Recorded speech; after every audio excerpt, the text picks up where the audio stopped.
Hello, जय हिंद दोस्तों। मैं शुभम आपका स्वागत करता हूं आपके अपने इस यूट्यूब चैनल शुभम ई क्लासेस में। और आज हम आर्मी जीडी का एक और ओरिजिनल पेपर डिस्कस करने वाले हैं पूरे 50 प्रश्नों के साथ। और हमारा जो आज का पेपर है वो पणजी गोवा का है, आर्मी जीडी का बिल्कुल ओरिजिनल। तो देखते हैं इसमें कौन कौन से क्वेश्चन पूछे गए थे और आपको यहाँ पे कितने क्वेश्चंस बिल्कुल सही सही आते हैं। चलिए अपनी क्लास शुरू करते हैं। तो उससे पहले मैं आपको दिखा दूं, हमारे पास ये पणजी गोवा जीडी का पेपर है। और देखो इस पेपर में क्या है, वो बिल्कुल क्लियर यहाँ पे फोटोज नहीं है, ठीक है। आपको बहुत ही धुंधला धुंधला दिखाई दे रहा होगा और कुछ प्रश्न पे निशान भी लगे हुए हैं, इसीलिए मैंने इसको पीडीएफ में कन्वर्ट कर दिया है ताकि आपका एकदम प्रॉपर टेस्ट लग सके। और देखो यहाँ पर मैं आपको टारगेट भी दूंगा, क्योंकि हम पूरे की पूरे 50% डिस्कस करने वाले हैं, तो मैंने आपको 45 प्लस का टारगेट भी दिया है। और यकीन मानना कि ओरिजिनल पेपर से बेहतर और कोई विकल्प नहीं है आपको अपनी तैयारी जज करने के लिए, आपको टेस्ट लगाने के लिए। तो बिल्कुल ओरिजिनल पेपर का आपको पूरे 50 प्रश्नों का बिल्कुल फ्री में टेस्ट मिल रहा है, इसको लगाइएगा। 45 प्लस का मैंने आपको यहाँ पे टारगेट दिया है। तो चलिए शुरू करते हैं। आज का पहला क्वेश्चन आपके सामने स्क्रीन पर है, गेटवे ऑफ इंडिया कहाँ पर स्थित है? जल्दी से सभी लोग कमेंट बॉक्स में आंसर देंगे। इसका राइट आंसर होगा ऑप्शन बी, मुंबई में स्थित है। गेटवे ऑफ इंडिया मुंबई में है और इंडिया गेट जो है वो दिल्ली में है। क्वेश्चन नंबर सेकंड, भारत में लोकसभा चुनाव कितने वर्षों बाद कराए जाते हैं? जल्दी से आंसर देना है आपको फटाफट से। तो देखो, भारत में लोकसभा चुनाव जो है वो 5 वर्षों बाद कराए जाते हैं। अपना आंसर सभी मैच करना। ऑप्शन बी जो आंसर दे रहे हैं उनका आंसर बिल्कुल करेक्ट है। क्वेश्चन नंबर थर्ड है आपके सामने, भारतीय संसद के ऊपरी सदन को क्या कहा जाता है? बहुत ही आसान प्रश्न, और आपके एग्जाम में एक दो बार यह प्रश्न आ भी चुका है। भारतीय संसद के ऊपरी सदन को क्या कहते हैं? राइट आंसर ऑप्शन डी रहेगा, राज्यसभा। तो आंसर मैच करेंगे सभी। जिन्होंने भी ऑप्शन डी को दिया है राज्यसभा, उनका आंसर बिल्कुल करेक्ट है। चलो क्वेश्चन नंबर 4, निम्न में से किसको ब्लैक पर्ल कहकर भी संबोधित किया जाता है? ब्लैक पर्ल कहकर संबोधित किया जाता है। ऑप्शन आपके सामने स्क्रीन पर है। यदि आपको समय चाहिए तो आप वीडियो को रोक सकते हैं। इसका राइट आंसर होगा ऑप्शन डी, पेले को ब्लैक पर्ल भी कहा जाता है। Question number 5, my experiment with truth पुस्तक के लेखक कौन थे? इसका राइट आंसर होगा, जिन्होंने भी ऑप्शन डी को दिया है महात्मा गांधी, उनका आंसर बिल्कुल करेक्ट है। अपने आंसर फटाफट से आपको मैच करते जाना है और वीडियो के लास्ट में अपना स्कोर प्लीज कमेंट करेंगे कि आपका स्कोर यहाँ पे कितना हुआ है इस ओरिजिनल पेपर में। चलो जी, क्वेश्चन नंबर 6 का आंसर देंगे, ब्रह्म समाज की स्थापना किसने की थी? ऑप्शन सारे आपके सामने स्क्रीन पर हैं। ब्रह्म समाज की स्थापना यह की थी राजा राम मोहन राय ने। ऑप्शन ए इसका बिल्कुल करेक्ट आंसर होगा। क्वेश्चन नंबर 7, फतेहपुर सीकरी किस शासक द्वारा बनवाया गया था? राइट आंसर सभी मैच करेंगे। मैं उम्मीद करूंगा आपने सभी ने अपना आंसर दे दिया होगा। यदि नहीं दिया तो आपने माइंड में तो सोच ही लिया होगा। ऑप्शन इसका डी करेक्ट होगा, अकबर के द्वारा फतेहपुर सीकरी का निर्माण करवाया गया था। नेक्स्ट क्वेश्चन नंबर 8, भारतीय मानक मुद्रा के नोट किस शहर में छपते हैं? तो देखिए इसका बिल्कुल करेक्ट आंसर होगा option C, Nashik. Option C, Nashik. Question number 9, अंतरराष्ट्रीय अहिंसा दिवस कब मनाया जाता है? जल्दी से आंसर देना है आपको। अंतरराष्ट्रीय अहिंसा दिवस कब मनाया जाता है? बिल्कुल सही जवाब होगा इसका ऑप्शन बी, 2 अक्टूबर को महात्मा गांधी जी के जन्मदिन पर अंतरराष्ट्रीय लेवल पर अहिंसा दिवस मनाया जाता है। क्वेश्चन नंबर 10, संयुक्त राष्ट्र संघ का मुख्यालय कहाँ स्थित है? जल्दी से आंसर देना है आपको। मैं किसी भी प्रश्न के ऑप्शन नहीं बोल रहा हूं ताकि आपका ज्यादा समय यहां पे इन्वेस्ट ना हो, ठीक है। हमारा फटाफट से टेस्ट लग जाए, क्योंकि आगे हमको मैथ और रीजनिंग भी सॉल्व करना है। राइट आंसर सभी मैच करो भाई। क्या आप सभी ने ऑप्शन सी को दिया है? न्यूयॉर्क बिल्कुल करेक्ट आंसर होगा। क्वेश्चन नंबर 11, पानीपत का तीसरा युद्ध किस वर्ष लड़ा गया था? तो राइट आंसर मैच करेंगे ऑप्शन सी इसका 1761 में पानीपत की तीसरी लड़ाई हुई थी। और 1757 भी बहुत इंपॉर्टेंट है। इस दिन क्या हुआ था? पलासी की लड़ाई लड़ी गई थी। क्वेश्चन नंबर 12, निम्न में से किसे लेडी विद द लैंप नाम से जाना जाता है? बहुत पुराना क्वेश्चन है और बहुत ही इंपॉर्टेंट एक्सपेक्टेड क्वेश्चन है। तो लेडी विद द लैंप के नाम से किसे जानते थे? तो वो जानते थे हम फ्लोरेंस नाइटिंगेल को। ऑप्शन बी बिल्कुल सही आंसर होगा। 13, भारत के अटॉर्नी जनरल की नियुक्ति कौन करता है?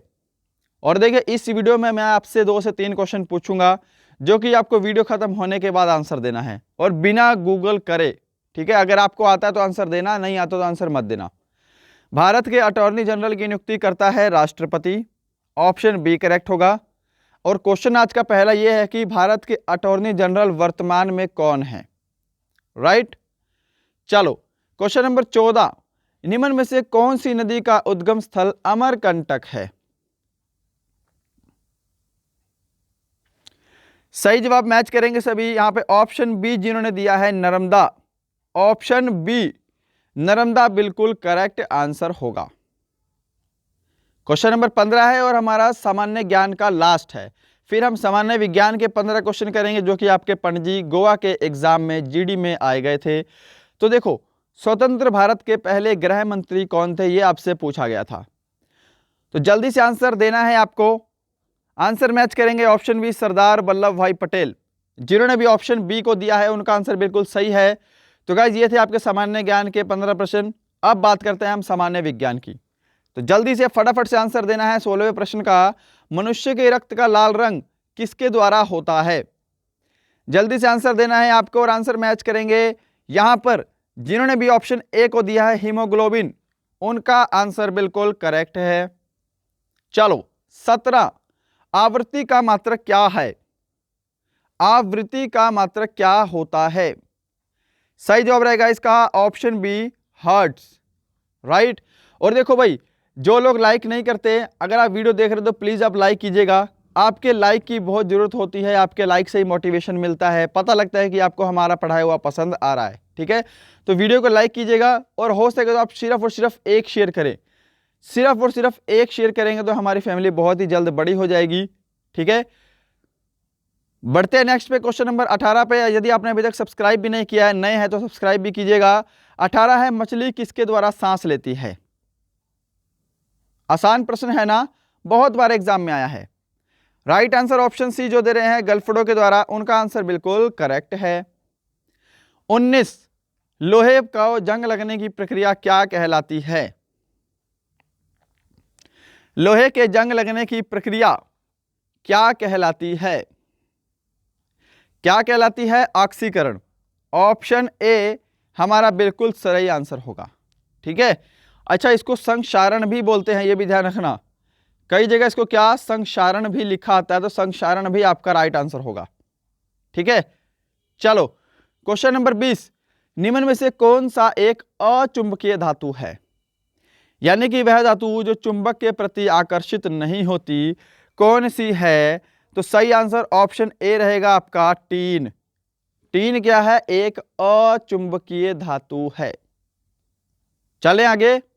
चलो 21, बादल वातावरण में इसलिए तैरते हैं क्योंकि उनमें डैश होता है। बादल वातावरण में क्यों तैरते हैं? क्योंकि उनका घनत्व जो है वो बहुत कम होता है, इसलिए हमको ऑप्शन ए आंसर करना पड़ेगा। तो जो भी ऑप्शन ए एग्जाम में करके आए थे उनका आंसर बिल्कुल सही है, और यहां पर भी ऑप्शन ए दे रहे हैं उनका भी आंसर बिल्कुल सही है।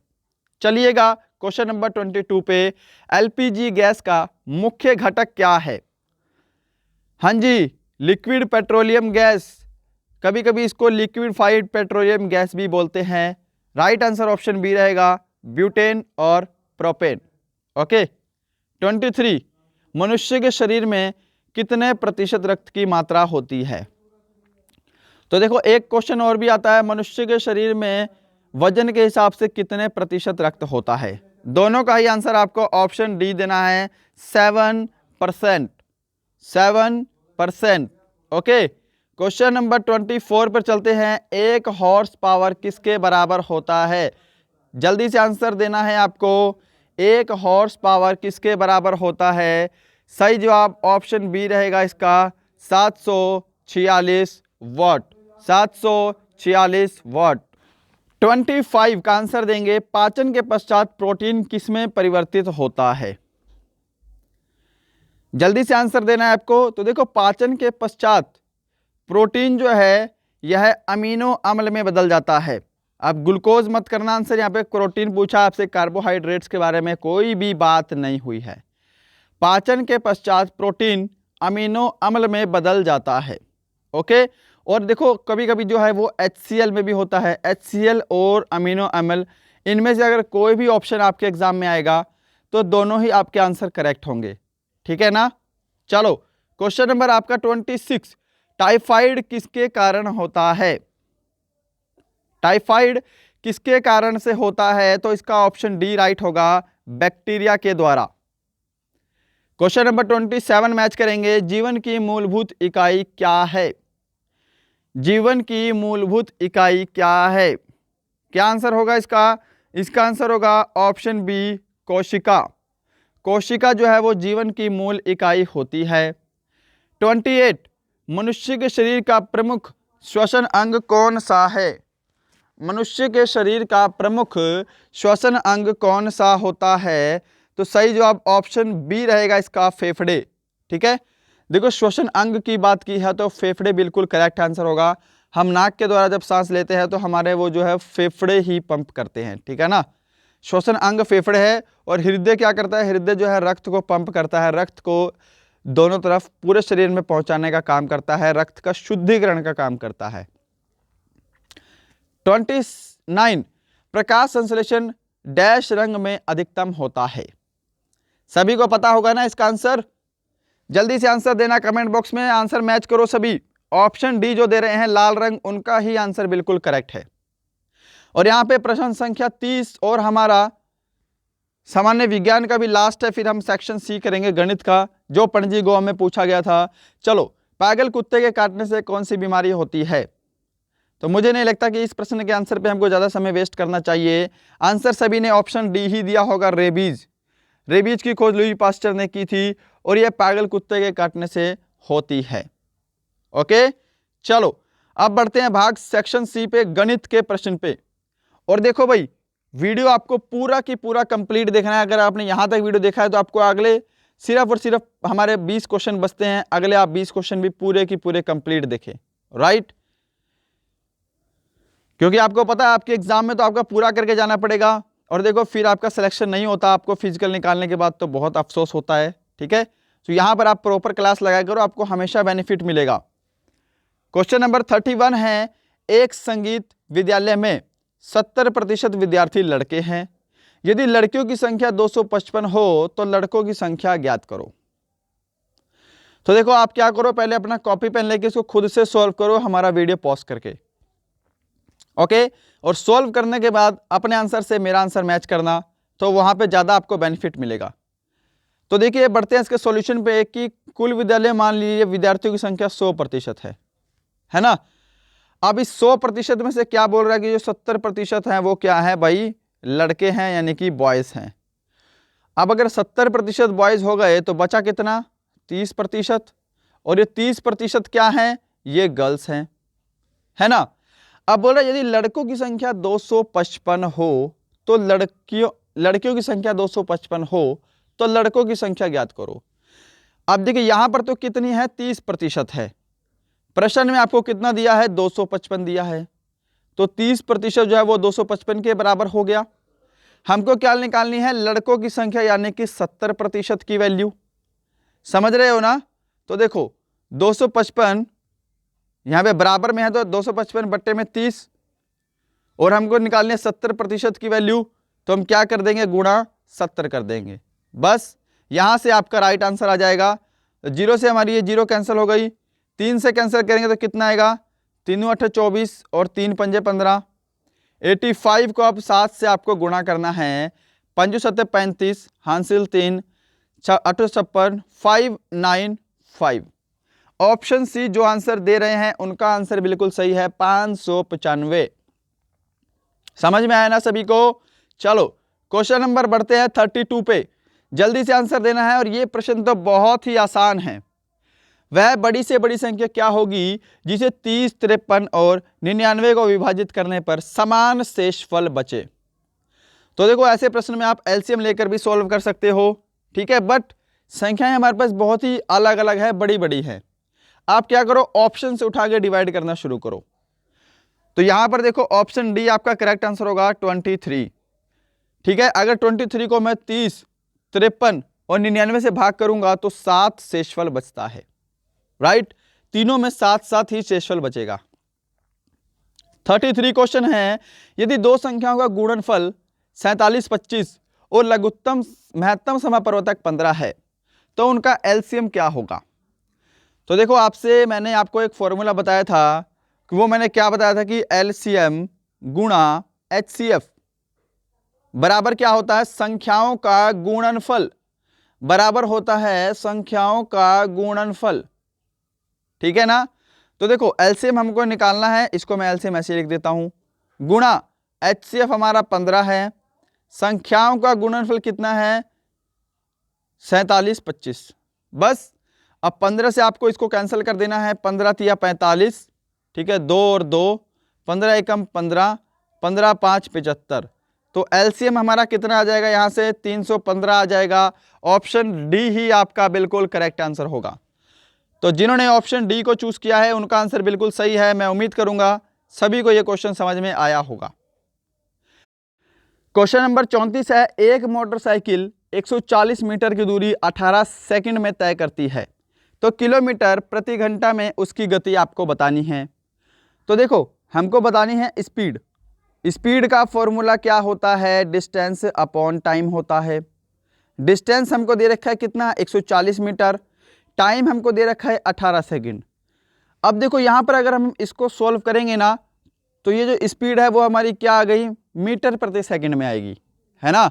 बट हमको निकालनी है किलोमीटर प्रति घंटे में। अब मीटर प्रति सेकंड को किलोमीटर प्रति घंटे में बदलने के लिए हम 18/5 से गुणा करते हैं। ये सभी आपको पता होगा। देखो 18 से 18 कट गया, 5 से कैंसिल करेंगे तो कितना आएगा, 5 दूनी 10 और 5 8 40, यानी कि 28 किलोमीटर प्रति घंटा आपका राइट आंसर होगा, जो कि आपको ऑप्शन सी में दिखाई दे रहा है। ऑप्शन सी इसका बिल्कुल करेक्ट आंसर होगा। चलो 35 क्वेश्चन फटाफट से सोल्व करके मुझे आंसर देंगे सभी। यदि एक वस्तु को 6800 में बेचने पर प्रशांत को 75% की हानि हुई तो उस वस्तु का क्रय मूल्य क्या होगा? आप देखो कॉस्ट प्राइस यानी कि क्रय मूल्य का फॉर्मूला क्या होता है, विक्रय मूल्य यानी कि सेलिंग प्राइस गुणा 100 और 100 प्लस प्रॉफिट, और अगर लॉस हो रहा है तो 100 माइनस लॉस, ठीक है।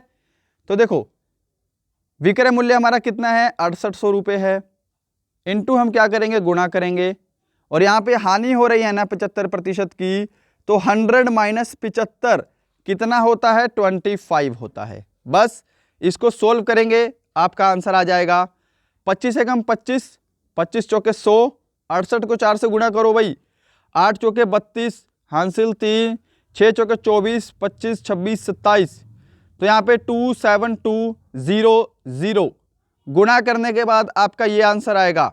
ऑप्शन बी जिन्होंने आंसर दिया है उनका आंसर बिल्कुल करेक्ट है। क्या सभी को समझ में आया है ये वाला क्वेश्चन?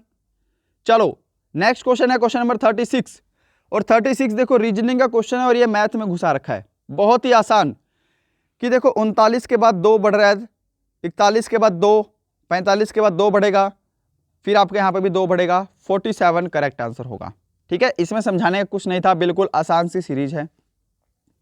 37 देखो भाई जल्दी से, एक संख्या में वह संख्या तथा 5 जोड़ने पर उत्तर 17 आता है तो वह संख्या क्या है? फटाफट से कॉपी पेन लेकर सोल्व करो। माना मैंने वह संख्या क्या है, x है, ठीक है। अब देखो क्या कह रहा है कि वह संख्या यानी कि x में वही संख्या और 5 जोड़ना है। हमने वही संख्या x भी जोड़ी और फिर हमको 5 भी जोड़ना है, तो जोड़ने के बाद ये कितना बन रहा है, 17 बन रहा है, ठीक है। तो देखो यहाँ पे x और x कितना हो जाएगा, 2x हो जाएगा। 5 इधर जाके 17 में माइनस होगा तो कितना होगा, 12 होगा। समझ गए ना। x की वैल्यू यहाँ से कितनी आ जाएगी, 6 आ जाएगी। x का मान कितना आ जाएगा, 6 आ जाएगा। तो ऑप्शन डी हमारा 6 बिल्कुल करेक्ट आंसर होगा। x की वैल्यू कितनी आ जाएगी, यहाँ से 6 आ जाएगी। 38, एक वृत्त की त्रिज्या 28 मीटर है तो उसका क्षेत्रफल कितना होगा। वृत्त के क्षेत्रफल का फॉर्मूला पाई आर स्क्वायर होता है। पाई का मान कितना होता है जी, 22/7 होता है। आर हमको 28 दे रखा है, 28 का स्क्वायर हमको नहीं पता, तो 28 को हम 2 बार लिख लेंगे, 28 गुणा 28। ओके, अब देखो सॉल्यूशन करते हैं इसका। 7 एकम 7 और 7 चौके 28। अब देखो 22 चौके कितना होता है, 88 होता है। यानी कि हमको 88 गुणा 28 करना है और आपका आंसर आ जाएगा। अब इसको गुणा मत करना, आपको पेपर में भी ऐसे ऑप्शन दिए थे कि आप ऐसे ही इसको सॉल्व कर सकते हो। देखो 8 गुणा 8 कितना होता है, 64 होता है ना। सबसे पहले हमारा इकाई का अंक गुणा होगा, तो 8 8 64, यानी कि हमको पता है कि गुणा करने के बाद हमारा इकाई का अंक 4 आएगा। कितना आएगा जी, हमारा इकाई का अंक 4 आएगा। और 4 हमको सिर्फ ऑप्शन बी में ही दिखाई दे रहा है, तो ऑप्शन बी इसका करेक्ट आंसर होगा। इनको हमारे गुणा करने के बाद हमारा आंसर ऑप्शन बी ही आएगा, राइट। चलो क्वेश्चन नंबर आपके सामने है 39। वह छोटी से छोटी संख्या ज्ञात करो जिसको 175 में से घटाने पर पूर्ण वर्ग बनता है। अब देखो 175 के नियरेस्ट एक पूर्ण वर्ग क्या है, 169 है ना, जो कि 13 का स्क्वायर होता है। तो 169 और 175 के बीच में हमको अंतर बताना है, तो क्या घटाएंगे, 6 घटाएंगे।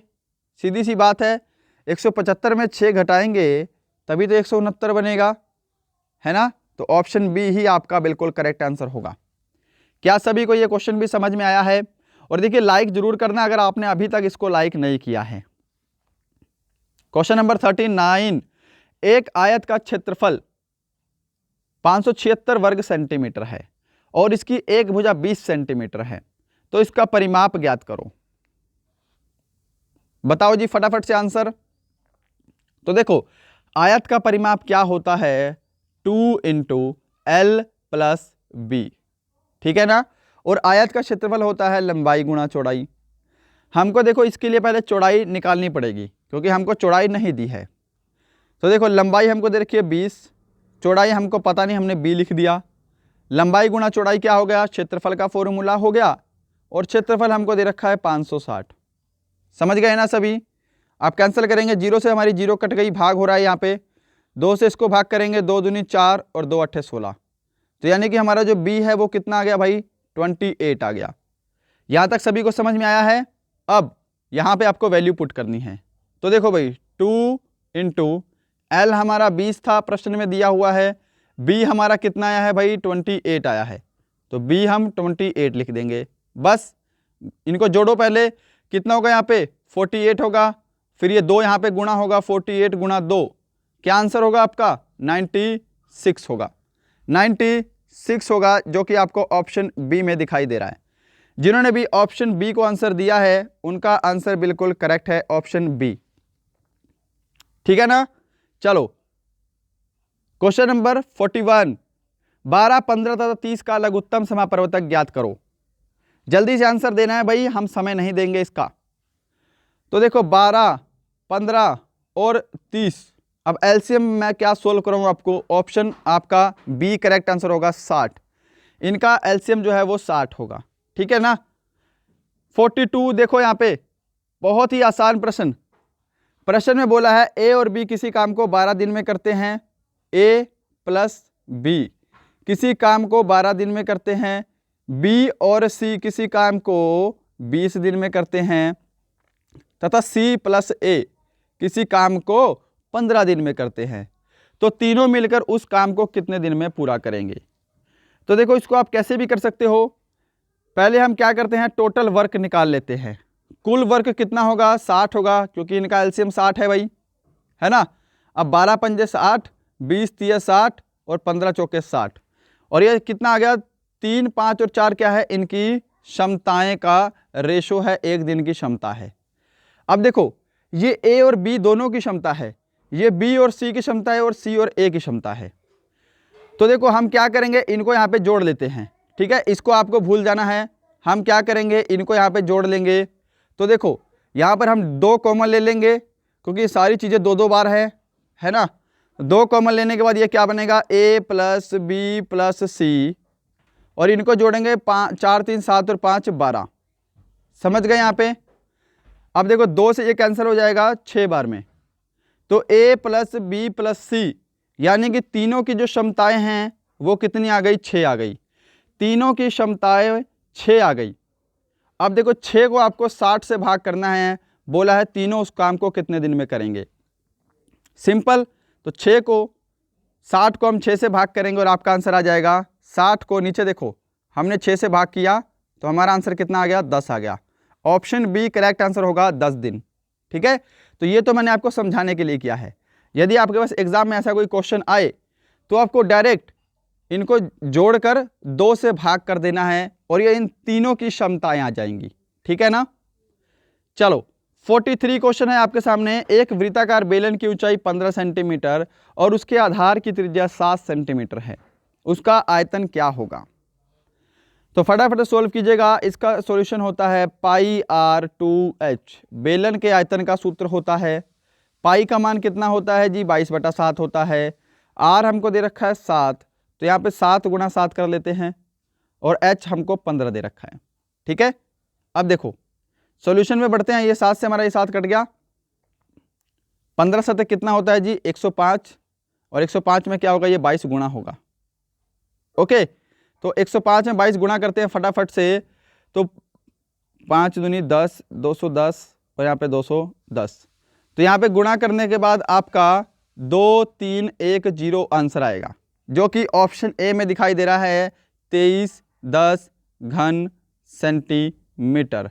ठीक है, 2310 घन सेंटीमीटर, ऑप्शन ए इसका बिल्कुल करेक्ट आंसर होगा। ठीक है ना। चलो नेक्स्ट है क्वेश्चन नंबर 44। एक कार्यालय में 20 श्रमिकों की औसत आय 1900 रुपये प्रति माह है। यदि प्रबंधक की आय इसमें जोड़ दी जाए तो औसत 2000 प्रति माह हो जाता है। प्रबंधक की आय क्या है। तो देखिएगा हल्की सी बैकग्राउंड नॉइस आ रही है, इसको आप मैनेज कर सकते हैं, है ना। तो इस क्वेश्चन को सोल्व करो। देखो क्या कह रहा है कि एक कार्यालय में 20 श्रमिकों की औसत आय 1900 रुपये प्रति माह है। यदि मैं 1900 को 20 से गुणा कर दूं तो 20 श्रमिकों की टोटल आय आ जाएगी 3800 रुपये। समझ गए ना, 38,000 रुपये। ओके, अब देखो यदि प्रबंधक की आय इसमें जोड़ ली जाए तो कुल कितने हो जाएंगे पर्सन, 21 बंदे हो जाएंगे, और औसत आय 2000 हो जाती है। यदि मैं 2000 को 21 से गुणा कर दूं तो हमारे पास पूरे 21 के 21 व्यक्तियों की टोटल आय आ जाएगी। समझ पा रहे हो ना। तो यहाँ पे कितना आएगा आपका, 42,000 आएगा। आपको बोला है प्रबंधक की आय क्या है। अरे भाई इस 20 में से आप इस 21 की व्यक्तियों की माइनस करेंगे तो प्रबंधक की आय ही तो बचेगी। तो सीधी सी बात है, आपको क्या करना है, 42,000 में से 3800 माइनस कर दो, 38,000 माइनस कर दो, प्रबंधक की आय आ जाएगी। तो प्रबंधक की आय कितनी आएगी, यहाँ पे आपकी 4000 आ जाएगी, है ना। 8 और 4 12, 4000 रुपये। ऑप्शन ए जो भी आंसर दे रहे हैं उनका आंसर बिल्कुल करेक्ट है। क्वेश्चन नंबर 45 है कि एक टायर की त्रिज्या 7 सेंटीमीटर हो तो वह 50 चक्कर में कितनी दूरी तय करेगा। तो देखो इस क्वेश्चन का मैंने आपको पहले भी फॉर्मूला बताया है कि चक्रों की संख्या क्या होती है भाई, तो वो होती है आपका दूरी बटे में परिधि। ठीक है, और परिधि क्या होगी, क्योंकि टायर गोल होगा तो परिधि क्या होता है, 2πr होता है। ठीक है, ये आपको ध्यान रखना है। अब बढ़ते हैं सॉल्यूशन पे।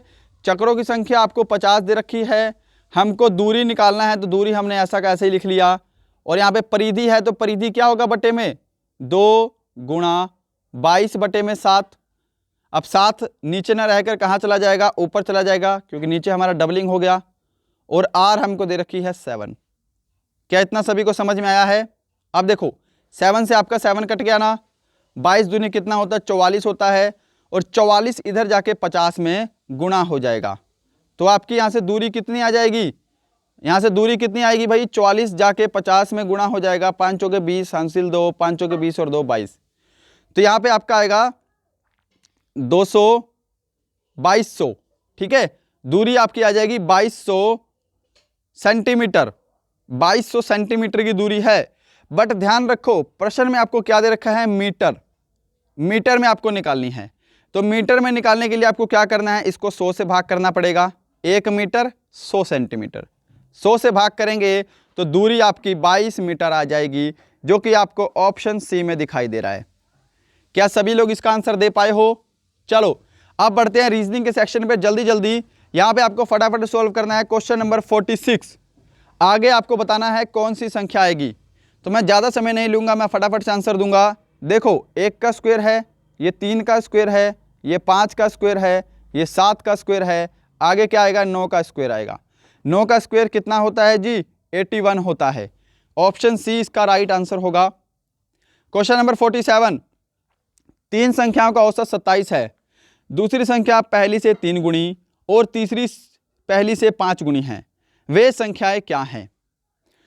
तो देखेंगे कि 3 संख्याओं का औसत 27 है। यदि मैं 3 को 27 से गुणा कर दूं तो टोटल संख्या हमारे पास कितनी आ जाएंगी, कुल संख्याओं का जोड़ 81 आ जाएगा। समझो बात को। अब इन तीनों संख्याओं को मैं ए, बी और सी लिख लेता हूं, राइट। कि दूसरी संख्या पहली से 3 गुणी है। यदि मैंने पहली संख्या 1 मानी तो दूसरी संख्या यानी कि बी 3 गुना हो जाएगी, समझ गए। और तीसरी संख्या पहली से 5 गुणी है, तो तीसरी संख्या पहली से 5 गुणी होगी तो तीसरी संख्या 5 हो जाएगी, समझ गए ना। तो ये आ गया इन संख्याओं का रेशो। अब देखो संख्या रेशो का टोटल करेंगे कितना होगा, 5 3 8 और 1 9, रेशो का टोटल हो गया 9। और वैसे संख्याओं का टोटल कितना है, 81 है, तो 81 के बराबर हो गया। 9 एकम 9 और 9 9 81, यानी कि एक रेशो की वैल्यू कितनी है भाई, 9 है। हमको क्या निकालनी है, वे संख्याएं कौन कौन सी हैं। तो 9 को आपको 1 से गुणा करना है, 9 एकम 9, 9 को आपको फिर 3 से गुणा करना है, 9 3 27, और 9 को 5 से गुणा करेंगे 45। समझ में आया सभी को? ऑप्शन डी जिन्होंने आंसर दिया है उनका आंसर बिल्कुल सही है। और जिन्होंने अभी तक लाइक नहीं किया, फिर से बोलूँगा, जो नए जुड़े हैं फटाफट से लाइक कीजिएगा आपको वीडियो। और देखो ये क्वेश्चन मैं आपको दे रहा हूँ होमवर्क के लिए, ये आपको होमवर्क में सोल्व करना है और इसका मुझे आपको कमेंट बॉक्स में आंसर देना है, ठीक है। तो क्वेश्चन पढ़ेंगे नहीं, आप पढ़ना और आप इसको खुद से सोल्व करना। क्वेश्चन नंबर है आपके सामने 49। अरुण ने कहा यह लड़की मेरी माँ के पोते की पत्नी है, अरुण उस लड़की के साथ क्या रिश्ता है। तो देखो डायग्राम मत बनाना, ऐसे ही सोल्व कर दो कि अरुण ने कहा कि यह लड़की मेरी माँ के पोते की, मेरी माँ का पोता कौन सा होगा, जो मेरा लड़का होगा वो मेरी माँ का पोता लगेगा। और मेरे लड़के की पत्नी है, तो मैं उस लड़की से कैसे संबंधित हूँ, मैं उस लड़की का ससुर लगूंगा। समझ में आया सभी को? ऑप्शन सी इसका राइट आंसर होगा, ससुर। नेक्स्ट 50 है और आज का लास्ट क्वेश्चन है, जल्दी से आंसर देना है। यदि पेल को ये लिखेंगे, अर्थ को ये लिखेंगे, तो पर्ल को क्या लिखा जाएगा। तो ऐसे प्रश्नों को आप क्या करो, इसी में से देखकर सोल्व कर लिया करो, ठीक है। अब देखो पी का कोड क्या है, यहाँ पे 2 है, तो पहले हमारा 2 आएगा। ई का कोड कितना है, यहाँ पे 4 है, यहाँ पे 4 आएगा। और आगे आपको कुछ भी सोल्व नहीं करना, क्योंकि ऑप्शन हमारा जो ये दिखाई दे रहा है, इसी में शुरू में 2 और 4 है, आगे किसी में 2 और 4 नहीं है, राइट। तो यहाँ पे ऑप्शन बी आपका बिल्कुल करेक्ट आंसर होगा। ये ऑप्शन सी है, ये ऑप्शन डी है। तो गाइज ये थे आपके पूरे की पूरे 50 प्रश्नों का हल। बताना आपको आज का सेशन कैसा लगा। हमने पणजी गोवा के जीडी का पेपर सोल्व किया है, पूरे के पूरे 50 प्रश्न। और देखो यहाँ पर तो आप 45 प्लस स्कोर कर दोगे, ठीक है। कुछ लोग 50 वाले भी मिलेंगे, देखना। बट एग्जाम टाइम में आप क्या करते हो कि 1 से 2 क्वेश्चन आप आते हुए गलत कर देते हो। तो जब यहाँ पर गलत नहीं करते हो तो एग्जाम में भी आपका गलत नहीं होना चाहिए, ठीक है। पूरे कॉन्फिडेंस से आपको एग्जाम देना है। और जो लोग 2021 के जीडी की भर्ती की तैयारी कर रहे हैं, तो देखो उनको अभी से तैयारी करनी शुरू करनी पड़ेगी, क्योंकि आपको फिजिकल के बाद इतना समय नहीं मिल पाता। और आप अगर आप एक नंबर का, आपको पता है कंपटीशन बहुत बढ़ गया है, तो आप अभी से तैयारी करना शुरू कर दो। अभी सिर्फ 2 से 3 घंटे ही दो तैयारी में, बाद में फिजिकल के बाद अपनी तैयारी और अच्छी बढ़ा देना। तो गाइज आज का सेशन यही समाप्त करते हैं, मिलते हैं किसी और अच्छी वीडियो में। तब तक के लिए जय हिंद, जय भारत।